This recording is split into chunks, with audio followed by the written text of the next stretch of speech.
เหตุนี้นาหนุ่มเทาลับดึกลูกเจ้าก็ลำเปิงหาตื่นลูกมาแล้วก็ขาบไว้กึดจะใจอย่าได้ลาสาภาวนาอย่าได้เฮอขาดมันแผ่น้ำหยาดไปหาสัตว์นานาจุค่ำเจ้าตั้งแก่เท่าและลุงอา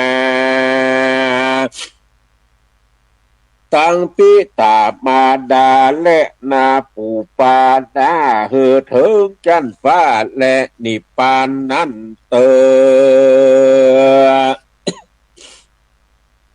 กิติกากุมาโลส่วนโป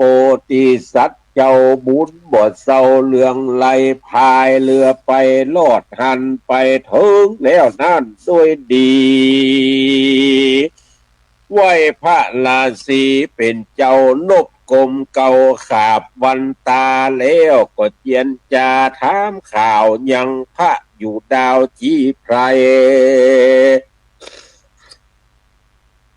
ว่ายังสุขใจกาเจ้าต้านอยู่เฝ้าภาวนาฝูงไผ่ญาบอบมาตองบอดใดเดือดร้อนเรื่องไรกา ต้านสะแวงหาลูกไม้ยังก้อยใดปอฉันอันจะเลือส่วนว่าเจ้าราศีก็จากกรรมดีตอบพลอยซึ่งเจ้าหนุ่มน้อยกุมมารเราอยู่ดงดานป่าไม้การจิบมวยใครบ่หอนมามีอาหารก็ดีมีมากหัวมันและหัวจ้ากหักดีลามเราก็เอามากินมาฉันบอกกายหาได้ง่ายเมื่อเสาะหาฟูงพาลาก็เหลือแหล่มีตุกแง่ดงไพรสมดังใจจุสิ่งกรรมนานี้ดียิ่งอุดมแม่พระทรงไข่ใดลูกไม่ก็หากมีลายเราคงฝ่ายตามตีไก่ก็ยังได้หากพอกินและนาต้านเฮย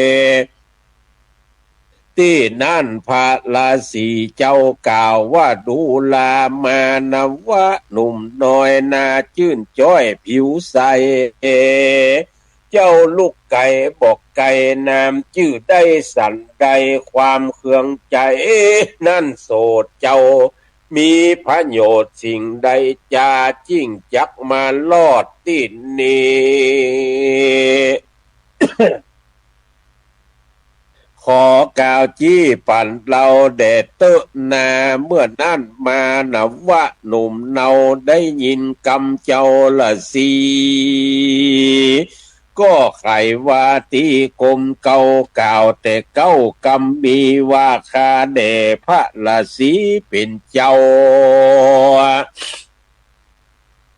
ข้านี้ต้องเต้าปล่อยเดียวดันดงเขียวป่าไม้มาถึงต้านไทยเป็นจีพญาปาลาหน้าสีเจ้าฟ้าจำม่อนข้าเตียวมาเต้าราชาไข่ใดยังดอกไม้บัวหอม นับสั่งล้อมว่าใดปันกาบโป่งพระราชใส่เนื้อหัวจิ้งเฮอตัวคาเข้าแหล่งลาดงไผ่ต้านลู่ไหนพ่อง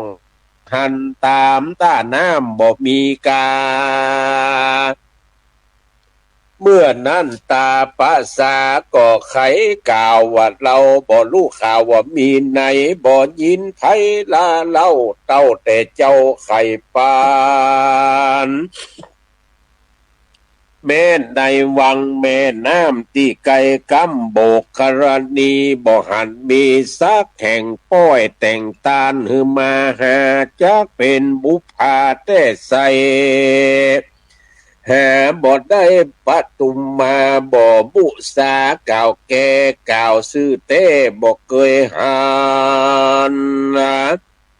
ตามเขาใครปานเปื้อนเล่าตั้งแต่เก้าเล่ากันมานางมโนลาเต้าอ่านเจ็ดนางนั้นหากเป็นสาวอายุเปิงเป่าได้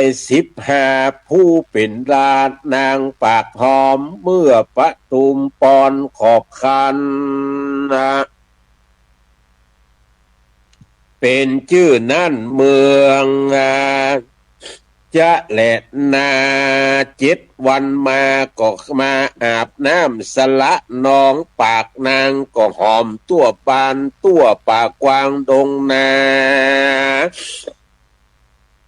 มีกลิ่นกันทาสลาบมีกลิ่นปากที่ดานางต้นใจงามหนุ่มเนาได้ยินกำเจ้าละสีใจยินดีข้าคอยจิตเจตหอยสิเนหา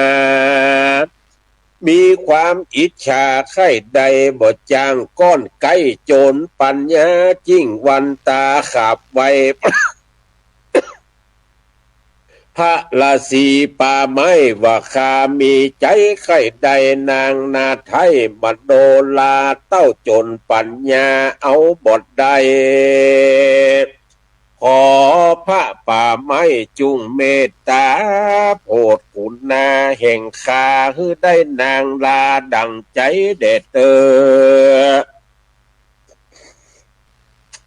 เมื่อนั่นพระราศีตนป้อหากลูกพอเล็งยานว่าเจ้ากุมารน้อยอ่อนในจาดก่อนร่วมกันมาต้านก็ใครจะบอกกล่าวกับเจ้าบ่าวปุริสาคือต้านพาธนาใครใดนางนาไทยมโนลาจักเอามาร่วมพาไปอยู่แหล่งลาเมืองโคนเอาไว้เปลี่ยนเมียโตดักอันการเรื่องนั้นอย่าเครื่องทีเจ้าบุญมีเตี้ยงจับใดยังดอกไม้กาบบัวหอมต้านอย่ามองโศกไม่ของลังใดมันก็บอกไกกาอยู่บนเวหาก็ต้องตกต้องอยู่เตะต้องก็มาจูเขียดกับงูหนีกันถึงบอดใดจะเพียบไว้อุปมาเมื่อมโนลาน้องจันมาอาบน้ำสละน้องคือเจ้าก้อยไปมองพกพอที่ไกลเขาแก้ได้ยังปีกและหางก็ฮือเอาหนีนางกินนาลีหันแล้ว ก็จักผ่านแผวไล่ตัวมา การว่านาคัดสีกายาแห่งเจ้าคัดแล้วเราก็ลงลอยเจ้าตนดอยพกอยู่หันยามพรำนั่นย่องลักเอายังเครื่องควงเงานาไทยป่านางมัดโนลาเขาจักมาไกลนั้นจะแหละนากันว่าเจ้าเอาหางและปีกนางกินนาลีหนีแล้วเขาก็จักผ่านแผวไล่ตัวมาตัวต้านนั่นนาจักขอเอาน้องลาบดใจต่ำจ้าสามานกันปีก6 นางนื้อดังอานตัวต้านนั่นอย่าได้ยุบกำกันตานบ่ฟังยังเข้าไกนางนาไทยเตียงจักตายกำเล่าลายสั่งห้ามอย่าล่วงข้ามกำเล่ากันเข้ามาเอาเครื่องยองต้านอย่าคองโดยตันหาปันวัฏฐาฮืออย่าจ้ากีคืนเสื้อผ้าและปีกหางฮือ6 นางไปดังอันจุ่งตั้งมันอย่าก่อยแยงส่วนเจ้าจอมแปลงน้องนาดฟังโอวาทละสีแล้วกดลานี้จากหันไปตาน้ำสละนอง ไปพบมองอยู่ที่ไกลนางนาไทยมโนลาก็ปากันมาอาบน้ำข้าเจ้าก็พกอยู่หันสันดีส่วนกินนาลีซอยฟ้า ก็มาแก้เสื้อผ้าปีกและหางเครื่องครัวงามออกไว้เล่นน้ำใดไล่กันไปมาคัดสีกาญาแห่งเจ้าคัดแล้วเล่าก็ลงลอยเจ้าตนกอยพกพออยู่หันยามพรำนั่นก็ย่องลักเอาเจ็ดนางเรามาหันใส่ก็ปากันไล่ตัวหาพ่องกดยาพ่องกดด่านันซะสัวตัวลางเจ้าองค์คำโอดบดใดเหลียวพอนาไทยดงไวลวดพิลาไลใจขาดเจ้าน้อยหน้าเต้าตั้งยืน ตาบ่มืนลับอยู่หันตามที่อยู่นั่นคนเดียวก็มีวันนั้นแหละนาศรัทธาอันว่าพระพุทธเจ้าอาหะก็เตศนาเป็นสนที่กถาว่าภิกขเวดูกันลาภิกขุทั้งหลายอันเป็นสายอดิญญาญาติเจ้าบาปบอกเข้ามาหาส่วนนอศรัทธาพระเจ้า ตายอยู่กลางสาระนั่นนาในป่าเศร้าได้3 วันพระทะลงทำป่าไม้กองหาตานไทยบอกกลับมาเล็งดูด้วยตาแยงพอก็หันเจ้าน้อยหนอตอดตนตายเต้านอนไงอยู่กลางป่าหันละสีต้านนั่นหากขุนนาตาปะสาตนสักสวาดก็เหาะขึ้นอากาศเร็วปันยุกกำดูก็ยังอุ่นมะมุ่นต้องมือตนละสีเจ้าโตนก็ฝนยังยาดีวิเศษรูปยังเกตเกษาสวยหน้าสวยตาฮือเจ้าที่นั่นนององค์หนอเนามุนี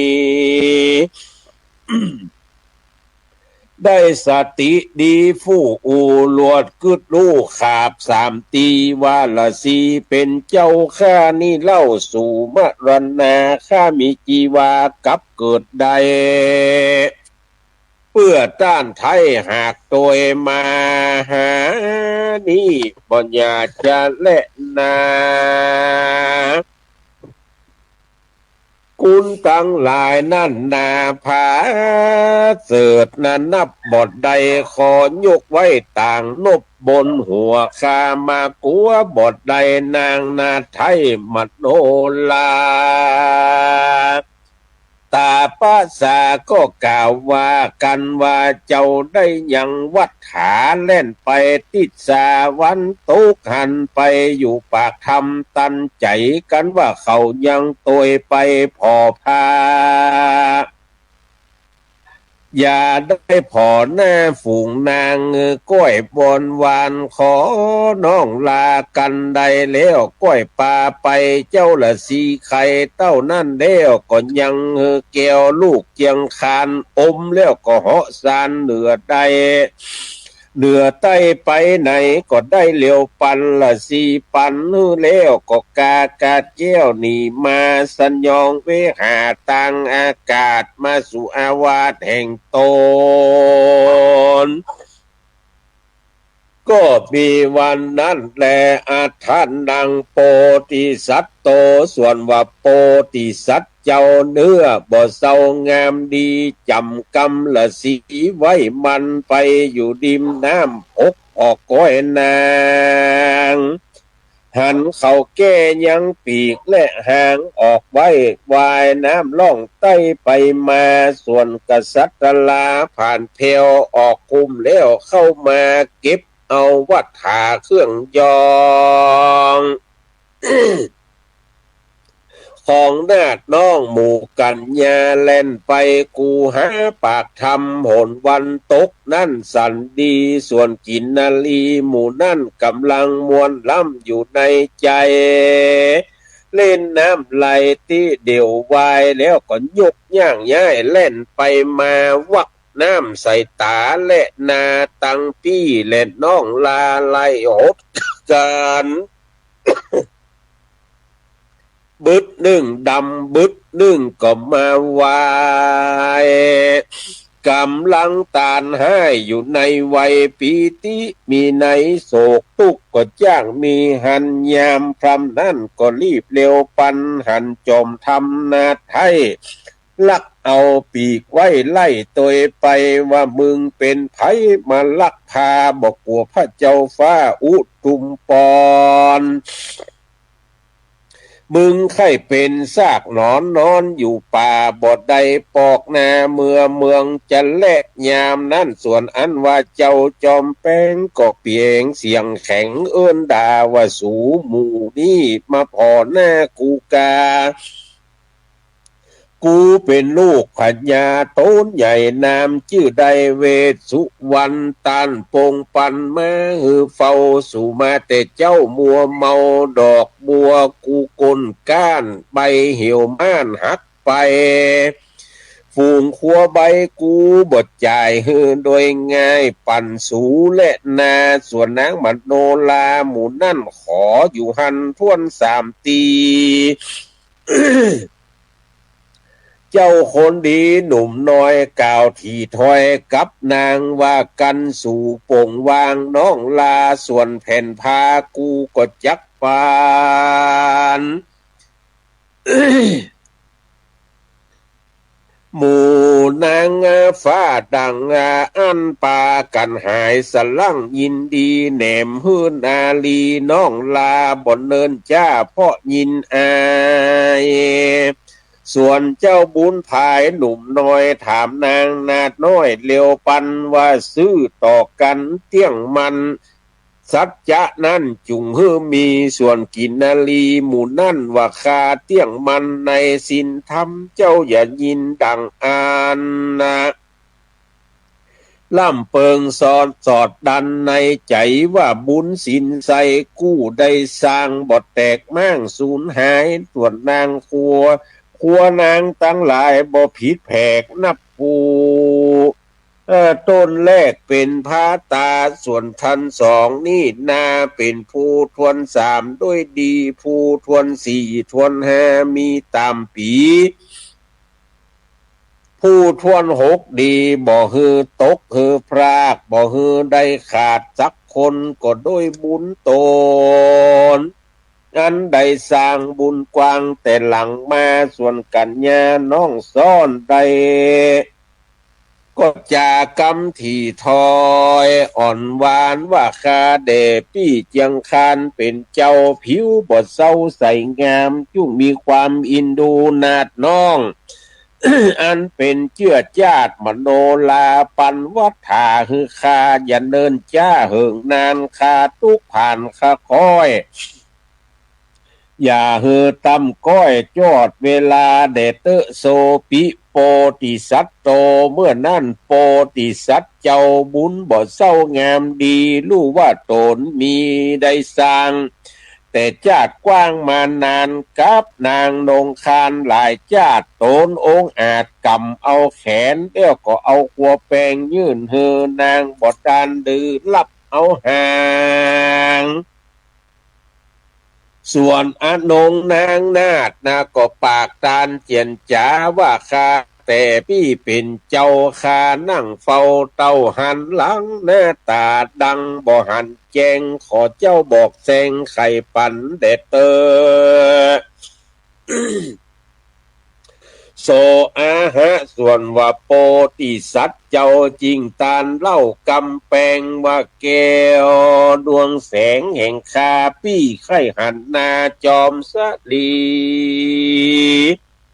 หลอนว่าบุญมีตายกว่าจะจักอยู่ป่าเป็นผีและนาสาปิญัดตัวส่วนนางที่ดาดูแล้วกลัวตนเกี้ยวขาดจิตใจนางแก้ขืนขัวใบปั่นเจ้าองค์หนอนเนาห่มกาดยาซ้ำเอาเจ้าโสภาแล้ว เจ้าซ้ำโสภาเลี้ยวเล่างามกว่าเก่าแสนปูนเป็นแต่บุญปางก่อนมันบ่หอนไก่กาจาดนี่นาก็มาได้เลี้ยงร่วมไก่นอนแฝงส่วนนางจอมแปงนาดน้องกันปากกำไดหอมไปไก่สลาบัวปันกาเป็นทัดลานางบัดโดลาหนุ่มเนาก็ถามซึ่งเจ้าองค์รามว่าเจ้าจอมพางพี่ไทยลอยลูกเมืองใหญ่ในมากิจจะสั่งจามาลอดห้องพระเตต้องดงดานหิมมาปานแหล่งไหลบ่ใจไก่บ่ใจไก่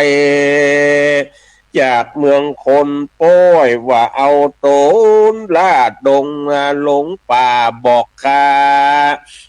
สักกำเดเตโสพุทธีญะมาโนส่วนโปติสัตเจ้าได้ยินนางน้องเนาจะถามเจ้าก็ไขความตั้งแต่9 ปีบ่ใจเฝ้าดงนาพี่อยู่ปาลาเมืองใหญ่ขอบอกไว้ตามมีปาลาน่ะสีแหล่งลา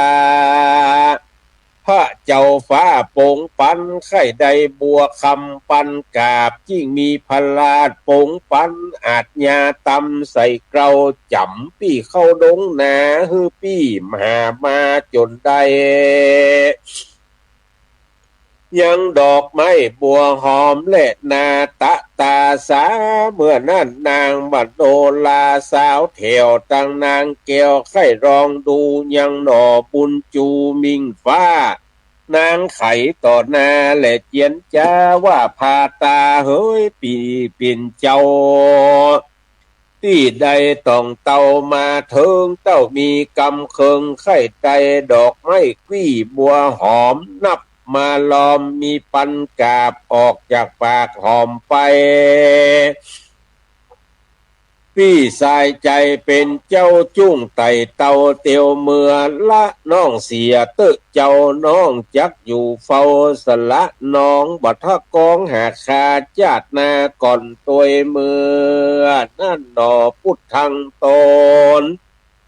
ฉลาดได้ยินกำนางฝาดว่าจาดนาคอยอยู่ตัวกันก็ตอบนางน้อยหน้าตัวโปว่าอกอุโทเตะคาจักมาหลีกนาหนีไปสละวังใส น้องจักอยู่เฝ้าปีต้องเต้าเดินเรียงโขงตั้งเมืองมีไหนพ้องนาที่ปีนี่ต้องเตียวไปบ่ได้ใส่ใจไปตัวดังอ่าน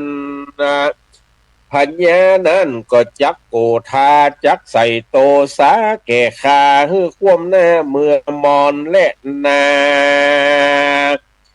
อิตานิสากะตาปุญญังบัดนี้บุญของหลังได้สร้างบ่แตกมั่งไกกาจิ้งได้มารวมน้องบัวกาบซ่อนปอปันพัญญาได้หันที่ไกอันตัวพี่ไทยปาไปเอาบัวใส่ปันกาบเมื่อถวายเต้าราชธานีปาลาณสีใหญ่กว้างพระเจ้าจ้างเตี้ยงยินดีเงินคำมีปั่นยื่นเฮอปี้กล่าวโดยซื่อตามกำหันและนาเตอุโภปิเมื่อขาตั้งซองภาษะไลซึ่งการดังอันลักกันยิงล่ำปอมันกำมาเติงตันมาปุ๊บมาไขว้มาปุ๊บใส่มโนลา ที่นี่นาเราจักจ่าห้องเก่าเถิงพี่เจ้าตั้ง6 นางเมื่อเจ้ากุมารได้น้องลา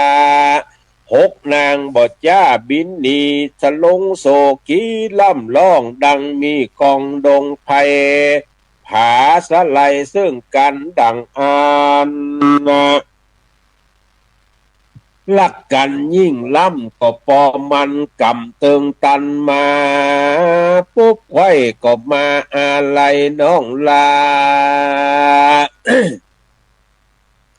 ให้ต่อหนาตันตาว่ามโนลาน้องลาน้องจักพรากนาพี่ไปไกลตุกบ้านเมืองใดบ่ลู่ใดหมู่คาปีไทยจักแหนมตายเพราะเสียดายน้องแก้วลักบ่แล้วมโนลาได้พรากกาจากหมู่จักไปอยู่เมืองใดไกลกาว่าไกลบ่ลู่ใดที่เมืองโอนนะบาดนี้ตาวันลงตุกต่ำจักไก่ค่ำยามแรงจักละจอมแปงน้องไว้กลางป่าไม้ลิ้มน้องอย่ามีใจมองต่ำก้อยพญาติใหญ่น้อยก็อย่าได้มาปานนะฮือสุขสำลานจุเมื่ออยากกายเบื่อจักอยากใกล้เบื่อจังกันฮือลักแปลงปันอยู่ไกลกับหัวที่ไวของตัวตาวันมัวมองฟ้าพี่จักพรากนาลาไปและน้องเฮยเมื่อนั้นนางมัดโนลาหนุ่มเนาสั่งพี่เจ้าตังหกนางวลาสลีคิงบางพี่คาลอยเมฆฟ้าเหาะไปถึงเวียงใจบดจ้าเมืองแหล่งลาอุตุมปอนอย่าไปนอนนิ่งคู่จุ้งเล่าอูไข่จ๋าฮือมารดาลู่ไว้ฮือป้อที่ไว้ได้แจ้งใจความตุกภายในชื่อหายสว่างว่าน้องนี่บทจางเงี้ยสันใดจำเป็นได้ไปถึงบ้านไปอยู่สร้างที่เมืองโคนนะ กันวาดนางอุบลสั่งแล้วส่วนพี่แก้วนาลีหกนางมีเต้าอันเหาะเมฆดันลอยไปถึงเวียงใจใหญ่กว้างที่อยู่สร้างอุตุมปอนพ่อแม่ทั้งสองอยู่ทาบ่หันลูกล่ามโนลา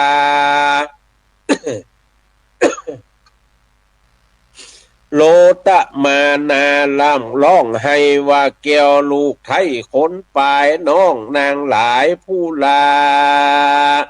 ไปลีนาอยู่หนใดบ่หันมาที่นี่ลูกไปซ่อนลี่ที่ไหนจ้าเมื่อนั้นพระพิตาโตนยศใหญ่คือตาลไทยสุกันทาก็ใครจากำตันต่อใครรู้โดยมอบที่เป็นลางว่าดูนานนะดูลานางลูกลักป้อนางน้อยหน่อไปไหนบ่หันสายใจปอกเต้านางเข้าสู่ทางใดนั่นจาเมื่อนั่นนางตั้งหลายก็มาขับไว้ปอออกให้พิตาว่าข้าแด่พ่อพัญญาเป็นเจ้ากับแม่อยู่เฝ้าหอคำตาข้าพรากจอมควันไปสู่กำลังเล่นอยู่สละนองมีคนปองลักเสื้อผ้าผืนเครื่องแง่พาตู่กูหกไปหาแผ่นผ้ามันก็บดจ้านี่ไปเอาปัวใบเฝือข้าแล้วนางน้องแก้วจอมแป้งมันถือแขนไว้มันบ่ฮือน้องจั่นปลายหกนี่จักเอาเป็นเตวีว่าอันหมู่คาเต้านั่นก็หนีมาพระปิตาอย่าได้คิวโคดอย่าฮือเป็นโตดนักหนาแก่ทิดาลูกเตาอย่าฮือโศกเศร้ามองใจขอป้อฟังไปแต่ที่แจ้งอย่าเหี่ยวแห้งในหะรัฐไทยหลายวันไปนะบ่เลี้ยวจ้าก็หากมีวันจักได้หันบอกกาดนางน้อยหน้าทิดาแปลงและนาตะตาปานะกุโพลาจาเมื่อนั้นพัญญาตั้งสองอันเป็นเจ้าได้ยินลูกเต้าปุตติกล่าวด้วยดีจุสิ่งใจเจ้าก็จิ้งเจยบาน ก็มีกำงามโอกาสตนเจ้าสวัสดกถาว่าอัปปกาเตมนุษย์เสสุเยจันนาปรคมิโนดังนี้ดูกัดลาเพื่อนตั้งหลายเหยมวนหมู่ยังยันมีอยู่หลวงหลายคนหญิงใจในโลกมักสร้างโศกสงสารส่วนนางนงคานภูลาจักตกต่างนาไก่เมืองคือพระบุญเรืองมาใดเจ้าหน่อไทยภาคปาลาได้นางทิดาไปเป็นกู้ได้อยู่สร้างเลี้ยงหมอนปางเดิมอ่อนจาดก่อนสองหนอน้องอ่อนแปลงปันสร้างบุญกันเป็นมันจาดนี้นั่นมาปุ๊บขันส่วนเต้าหอคำผู้เป็นปอไข่หันลูกน้อยหนอเคยเมืองก็เป่าเสนาเนืองบดจ้าฮือมาก่อนนาและตามหลังรีบเร็วปันถ่อมทาตั้งเครื่องคาเอาไปธนูใสหอกดาบตั้งสีนาดปืนหลวงเสนาตั้งปวงก็บดจ้าตะลงเครื่องแง่บินบนไปสะสนสะสาดหมายมีเต้าราชเป็นประธานเข้าสู่หิมพานต์ป่าเศร้าที่สองเจ้าอยู่กับกันที่สองคอจอมขวัญอยู่สร้างป่าไม้เถื่อนกวางฟูหาป้อนางมโนลาลงสู่หันยามพรำนั่นตันยามสองดงคานลูกไทยก็ขาบไว้พิตา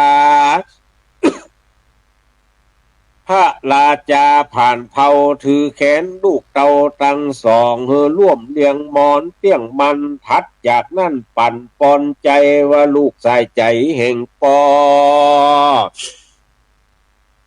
คือได้สร้างก่อกินเมืองมีเตจะเรืองสลาพือผาเป้เก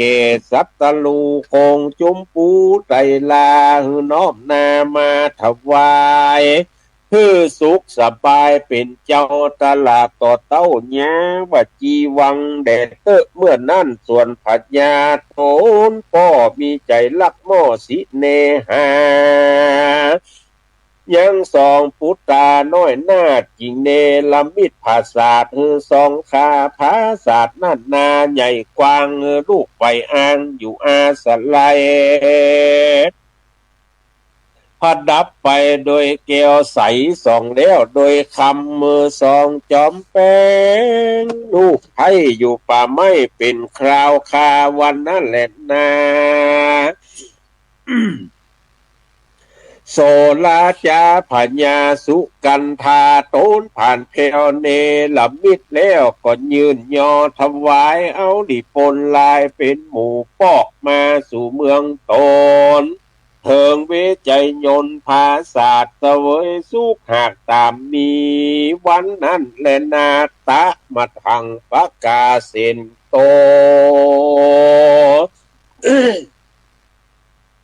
สัทธาอาหะสัทธาสัพปัญญูโตนผ่านเท่าตนนั่งเกาโลกาจารนิตานใดไปแจง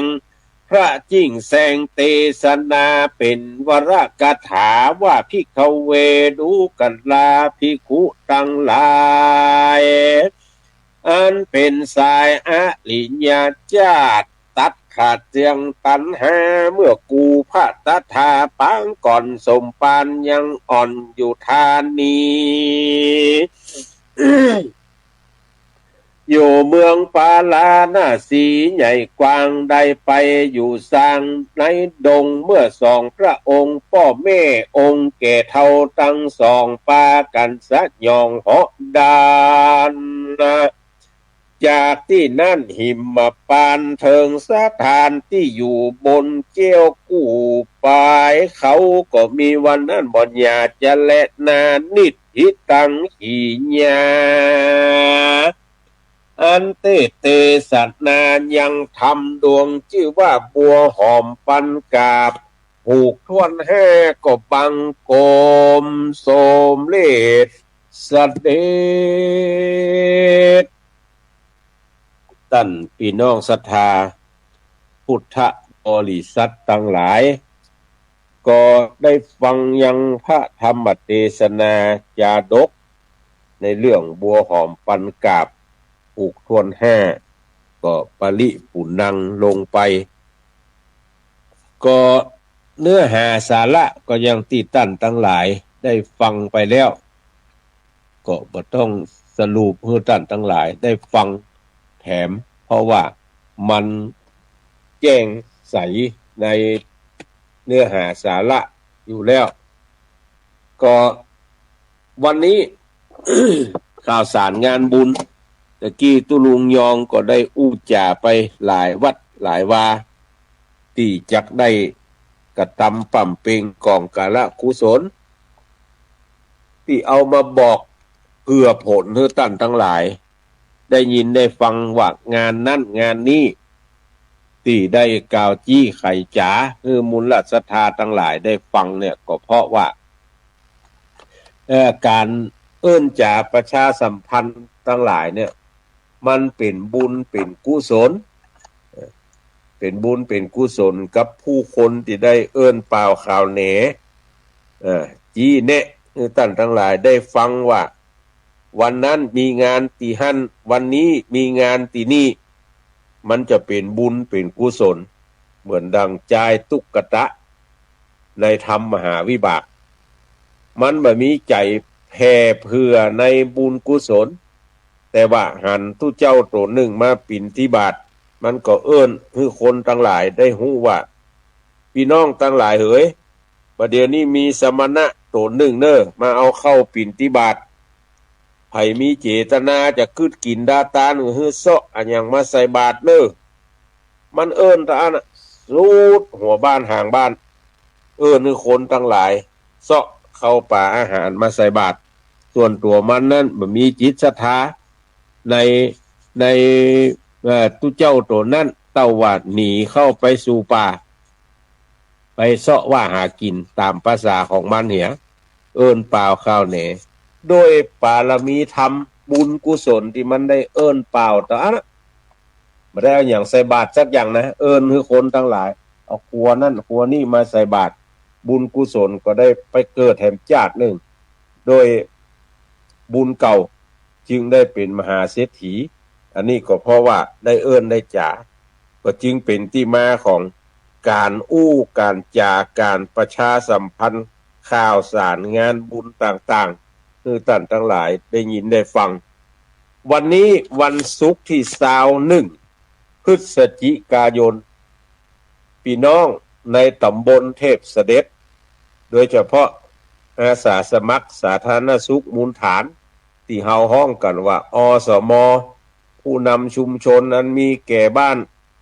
กำนันผู้ช่วยสารวัตรแพทย์แล้วก็ตังนายกรองนายกสมาชิกสภาซึ่งแถมบักกี่วันนี่ก็จะหมดวาระการเป็นนายกละเหลือเวลาแถม6-7 วันที่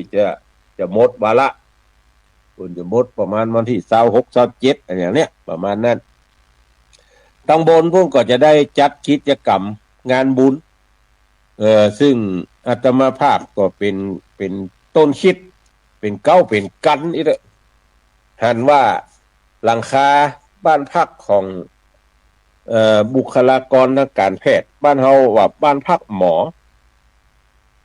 ไม้มันหักตกใส่หลังคากระเบื้องแตกไม้นั้นตั้งลงพดฝ้าเพดาน ทำมือเวลาฝนตกก็จะต้องน้ำจึงนองในห้องในบ้านพักของหมออยู่อาศัยบ่ได้ก็จึงมามาจากันกับผู้มีจิตศรัทธาหลายท่านนั่งนั่งจากันกับผู้อำนวยการโรงพยาบาลส่งเสริมสุขภาพว่ามันจะต้องเปลี่ยนหลังคาจาก กระเบื้องให้เป็นอย่างอื่นคือศาลาขึ้นไปพอปรากฏว่ากระเบื้องมันโดนความเย็นความร้อนความเย็นความร้อนแล้วก็ทำให้ขี้ไข้คู่คนสมัยใหม่ว่ามอด มันเกิดขึ้นบนกระเบื้องแล้วก็เวลาฝนตกมามันใกล้น้ำก็หัว แล้วเวลาแดดออกมันมันขยายตัวมันหดตัวทำให้กระเบื้องแตกล้าวแหล่งเป็นแผ่นเป็นแผ่นก็มาคิดใจว่ามันน่าจะทำจะได้จะดึงก็เลยเกาะกลุ่มลุมลากันมาเอาหอมสตางค์กันไปเอาไปเปลี่ยนหลังคาให้หมอบัดเดี๋ยวนี้เปลี่ยนเรียบร้อยละแล้วก็เลยคิดใจว่าจะลวดตาลวันนี้เมื่อไงเนี่ยลวดสืบชะตาถึงผอถึงหมอเปิ่นมาใหม่ถึงมดเก่าหรือบหลายละเปิดจะลวดสืบโหราชะตาให้เปิ้นเนี่ยนิมนต์ตู้เจ้า8-9 ตนไปเจริญพระพุทธมนต์วันนี้ดังนั้นอสมตำบลเทพเสด็จก็ดีพี่น้องศรัทธาทั้งหลายที่ฮู้ข่าวสารงานบุญที่ได้หอมสตางค์บางห้องหอมเป็นหมื่นบางห้องหอมเป็นพันบางห้องหอม500พอตีออกมาแล้วตึงกะมือตึงกะวัสดุตารางเมตรละ500ท่านทั้งหลายก็ช่วยกันไปทำแล้วละวันนี้จะได้ทำบุญมอบทำบุญแล้วก็มอบไว้ให้เป็นสาธารณะของสาธารณะประจำอนามัยต่อไปแถมดังนั้นก็เชิญชวนเนอท่านทั้งหลายเมื่องายนี่แหมงานหนึ่งก็โดยท่านอาจารย์พระครูอดุลรัตนากร อดีตท่านเป็นเจ้าคณะตำบลห้วยแก้วตู้เจ้าหลวงวัดห้วยแก้วตำบลห้วยแก้วอำเภอแม่ออนได้มรณภาพลงไปเมื่อ 2-3 วันที่ผ่านมาด้วยโรคประจำตัวของท่านมีตึงเก้าเบาหวานความดันไขมันมีหันสะปะแล้วก็โรคไตแถมเปิ้นมรณภาพลงไปแล้วเปิ้นมีจิตเจตนาที่บริจาคร่างคือไปเป็นอาจารย์ใหญ่คือหมอได้ศึกษาสรีระศาสตร์ของเปิ้นแล้ววันเนี้ยเมื่องายนี่คณะสงฆ์อำเภอแม่ออนโดยการนำของพระเดชพระคุณหลวงพ่อเจ้าคณะอำเภอและพระสงฆ์ในอำเภอที่เป็นเจ้าคณะตำบลเป็นตู้เจ้าหลวงก็จักได้กระทำพิธีตาลให้กับตุลุงพระครูอดุลรัตนากรสุเทพจันทสาโลวัดห้วยแก้วในเมืองงายวันนี้แล้วก็จะกึดกินดาตานถวายภัตตาหารเพลตอนบ่าย เจ้าหน้าที่จากโรงพยาบาลมหาราชนครเชียงใหม่ก็จะมารับเอาสรีระร่างของท่านพระครูอดุลรัตนากรเอาไปไว้ศึกษาต่อไปแถมดังนั้นพี่น้องห้วยแก้วพี่น้องที่ฮู้จักมักคุ้นกับตุลุงสุเทพหรือพระครูอดุลรัตนากรอดีตเจ้าคณะตำบลห้วยแก้วอดีตเจ้าอาวาสวัดห้วยแก้วก็ไปร่วมกินหอมตาลด้วยกันเนอวันนี้แล้วก็วันพุกนี่พี่น้องบ้านโป่งห้อมตำบลบ้านสหกรณ์ที่ฟังรายการนี่ก็หลายท่านอยู่เปิดเครื่องรับฟังอย่าไปลืมเด้อเราจะร่วมกันพัฒนาวัดวาอารามเพื่อเตรียมการเข้ากำหาปัจจัยมาสมทบการก่อสร้างวิหารซึ่งคงก่อสร้างบาดแล้วเสร็จเตื้อจะนิมนต์พระเจ้าพระสงฆ์มาประพฤติวัดปฏิบัติธรรมตั้งแต่วันที่30ไปจนถึงวันที่5ธันวาคมบ่น่ะ5 วัน 5 คืนที่วัดโป่งวนารามหรือวัดโป่งห้อมตำบลบ้านสหกรณ์อำเภอแม่ออนนี่วันพุธนี่จะได้เที่ยววัดเที่ยววาแถมงานหนึ่งวันที่23วันอาทิตย์ที่23พี่น้องบ้านต้นเพิ่งตำบลแม่โป่งหมู่ที่7ตำบลแม่โป่งอำเภอดอยสะเก็ดจะจัดงานทำบุญตาลประจำปีในวันอาทิตย์ที่23เวลาเมื่อตอนกินข้าวตอนแล้วก็ดาครอบดาครัวไปร่วมกินหอมตาลด้วยกันเนอะแล้วนอกจากนั้นพี่น้องบ้านหลายหน้าแม่ห้อยเงินพี่น้องบ้านหลายหน้า50 กว่าหลังคาไผว่างก็ไปช่วยกันเนอะวันติด เขาจะย้ายครัวจากศาลาหลังใหญ่มาไว้หลังน้อยแล้วก็จะพิ้วพัดปัดกวาดบริเวณโอ้ไม่ก็คุมนักแกแต่ว่ามันชื้นเข้าไปเอี่ยวกำก็จะได้พิ้วพัดปัดกวาดเตรียมการเพื่อจะลื้อหลังคาศาลาบัดเดี๋ยวนี้มันกีดแล้วเวลามีงานนี่ต้องกางเต็นท์พอจะกางเต็นท์ปรากฏว่ามีกับผู้สูงอายุคนหนุ่มบอกใครมีเลยมาคิดใจว่าถ้ามันบอกใครมีคนหนุ่มแล้วเนี่ยนะฮะจะเจือใดกันต่อไปก็จึงคิดใจว่ามันน่าจะขยายหลังคาศาลาออกมาตั้งหน้าพี่แหมสักเต้าตัวคำว่าเต้าตัวนี่ประเด็นนี้ศาลาหลังนั้นกว้าง9 เมตรยาว20 เมตรแต่ว่ามันซืนไปวัดพอละ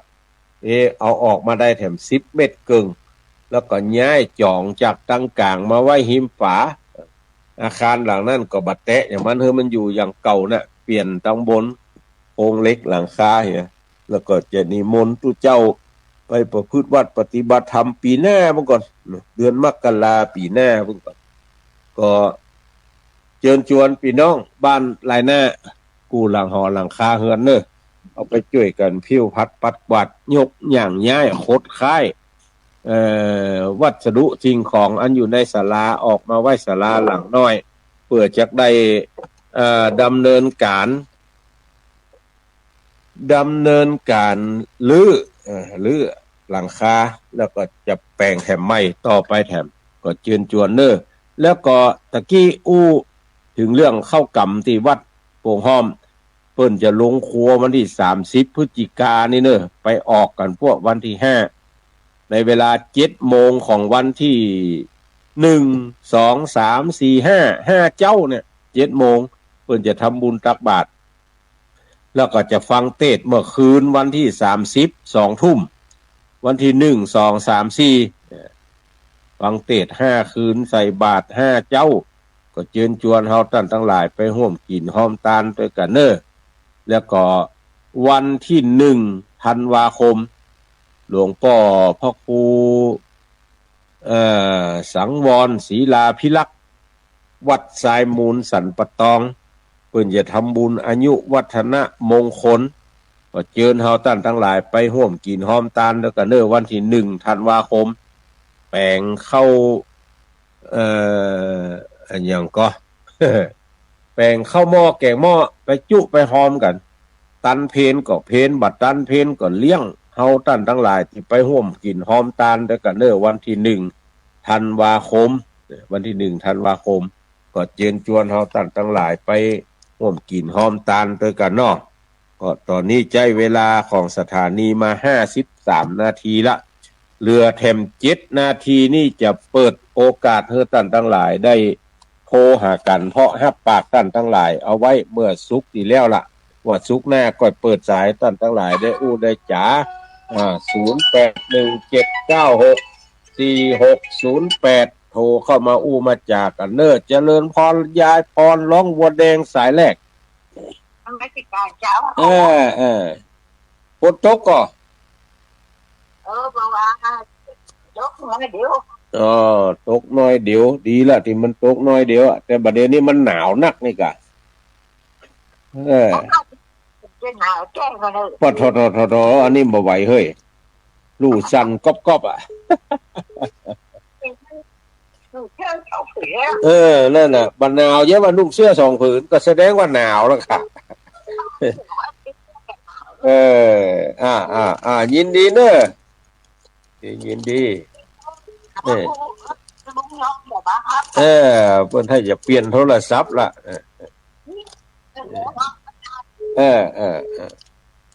อีกกันเนาะแม่อุ้ยอินชัยอุดแม่สาบเหนือเสมิงเจริญพรฟังสถานีใดนี่วันนี้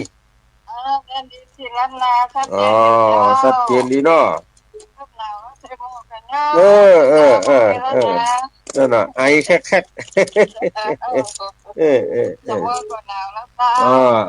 ยินดีเนอะ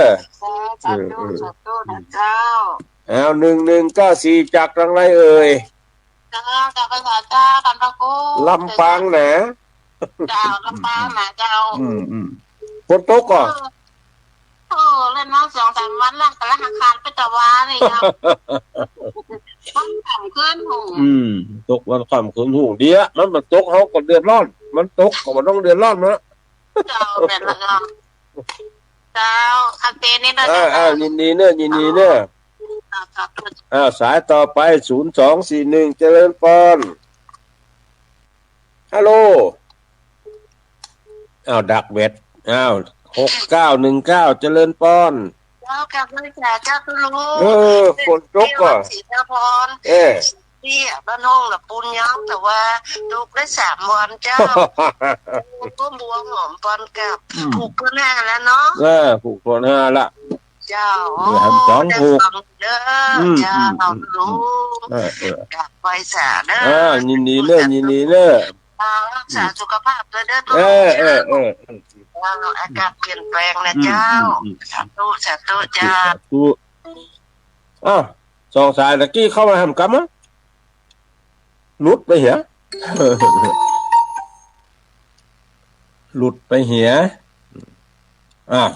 อูได้จ่าครับท่านทั้งหลายก็หลายสายอยู่2-3 สายก็ไม่ลืมเนอะข่าวสารงานบุญที่ประชาสัมพันธ์กันไปตะกี้ไผ่ใกล้ทางใดก็ไปทางนั้นเพราะว่างานบุญนี่มันมีนักมีหลายหรือถึงแม้ว่ามันจะอย่างก็ออกภาษาแล้วมดหน้ากระถินแล้วก็ยังมีเนาะ7972จากทางไหนเอ่ยฮัลโหลฟังจากทางใดน้ำปังนะฝนย่างแล้วเนาะหนาวละตอนนี้หนาวอยู่เว้ยวันนี้ซ้ำจะขึ้นดอยให้จะหนาวขนาดยินดีเนอะ9134จากทางใดหาห้วยบ่ตองเจ้าห้วยบ่ตองเดี๋ยวอนุโมทนาด้วยนะเจ้าด้วยเจ้ายินดีเนอะสุขภาพนะเจ้าขอบคุณเจ้า5:57ข้างแหม2-3 นาทีทับได้แหมสักสาย2 สายอยู่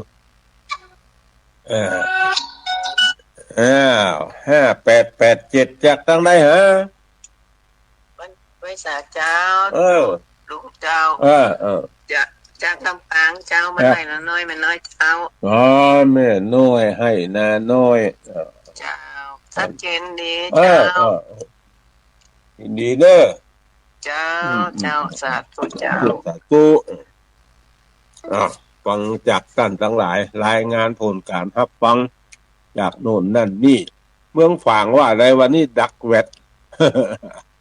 เมืองฝางดักแวดเนอะข่าวสารงานบุญที่ท่านทั้งหลายได้ฟังไปบางอันก็แล้วละบางอันก็เขียนไว้ดีก็ยังงงอยู่ว่าอันนี้ประชาสัมพันธ์แล้วยังอันนี้บ่ได้ประชาสัมพันธ์แล้วยังอย่างใดพ้องนี้นะก็ได้ได้จากกับท่านทั้งหลายเนาะว่างานบุญของเขาท่านทั้งหลายเนี่ยมันจะมีไปเจี๊ยเอี้ยสั้นพ่องยาวพ่องวยพ่องจ้าพ่องไปอย่างนี้เพราะว่าการทำบุญสุนทานของเขาเจ้าพุทธทั้งหลายเนี่ยมันจะทำกันไปเรื่อยๆเจี๊ยเอี้ยเนี่ยดังนั้นก็ไผอยู่ใกล้ทางใดไผมีอย่างทางใดก็กินไปตานไปทำเมื่อจิตยังรังสาบนี่ถ้าว่าจิตก็บ่ยังดังก็บ่ทราบถึงแม้ว่าจิตก็ยังดังก็ทราบแต่ว่าไปบ่ได้นี่นักแก่เนี่ยการทำบุญสุนทานฝากเพิ่นไปนี่ก็จะถึงบ่ถึงโมงมันบ่เต็มใจเหมือนกับเฮาท่านทั้งหลายทำมาคนเดียวเนี่ยมันสบายการทำบุญสุนทานของเฮาท่านทั้งหลายนี่ดังนั้นก็เชิญชวนเด้อข่าวสารงานบุญตั้งใดมีตั้งใดงานอย่างตั้งใดก็ทำไปตามกำลังที่เฮาจะทำได้ทำไปเรื่อยๆเถอะเมื่อจิตยังดังสาบนี่ถ้าจิตก็บ่ยังดังก็บ่ทราบแล้วบ่สามารถจะทำอย่างได้สักอย่างเด้อก็อู้จากับท่านทั้งหลายมาก็ ครบถ้วนขบวนการตามเวลาที่สถานีกำหนดเนาะขอนำรายการนี้จากท่านทั้งหลายไปก่อน วันศุกร์หน้าปะกันใหม่จัตตาโลธรรมาวัฏทันติอายุวันโนสุขังปะลา